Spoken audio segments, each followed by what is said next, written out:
Hey everyone, it's Jonathan from Instant. I think by now you've probably heard about the YouTube LGBT restriction issue that's going on right now. It's kind of controversial, but if you haven't, the gist is YouTube has a restriction mode. You can turn it on. It's meant for parents, for families to make content that their kids are getting access to on YouTube a little more safe.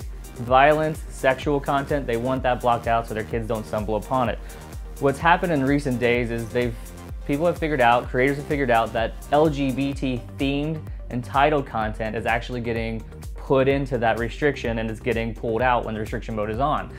To be fair, you don't have to turn that restriction mode on per YouTube's statement about it, but the fact that it's part of that restriction is what's causing the controversy. It's saying coming out videos, or even a Tyler Oakley video which was honoring LGBT icons from the Black community, we're getting put in that, and that is the argument being made that is not mature content that should be grouped with violence and sex. And you may have seen we put out a video on Instant about it, kind of summarizing it. You should look that up. But joining us by phone right now is one of our favorites, Connor Franta, to kind of see what's going on, where things stand, and where we go from here. So tell me, when was the first you heard about kind of the restriction happening, and what were your first thoughts? Had you known about it for a while, or is this the first you're hearing of it like everyone else? No, I had first heard about it actually through Twitter. I just saw people tweeting about it, and I quickly looked because it, of course, sparked my interest. I'm like, restricted mode? What's that? So I went to YouTube, and sure enough, there was a new button that said restriction or restricted mode. And then I clicked it, and then I was doing the whole experiment of looking at my recent uploads and then clicking it and then unclicking it to see if anything disappears. And again, sure enough, several videos disappeared when I clicked it. And you were pretty calm. I think most people were at the beginning. You tweeted you're gonna wait, kind of see what's going on. You don't want to jump to conclusions. Now that you've seen the statements that YouTube has made, what were your thoughts after that first statement, where it was kind of they kind of defended the restricted mode in essence? Yeah, so essentially for things like this, I hate that the mentality is typically people, bandwagon, attack, completely, come for some sort of company based upon like one speculation when they don't necessarily know the backstory. So typically I like to, again, can someone explain this further, or can I get an explanation directly from the source? Initially, I gave them the benefit of the doubt, but when they tweeted that response out, it kind of made things worse. In my mind, I was like, oh, you're almost acknowledging the fact that what everyone is saying you're doing, and it doesn't look like you plan on changing it.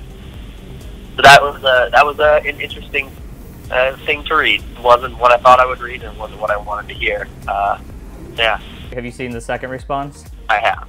It seems like they saw the even further outrage after their initial stupid response, and now they're looking into it. But I hope they're actually looking into it, and they're not just saying that to kind of calm the masses.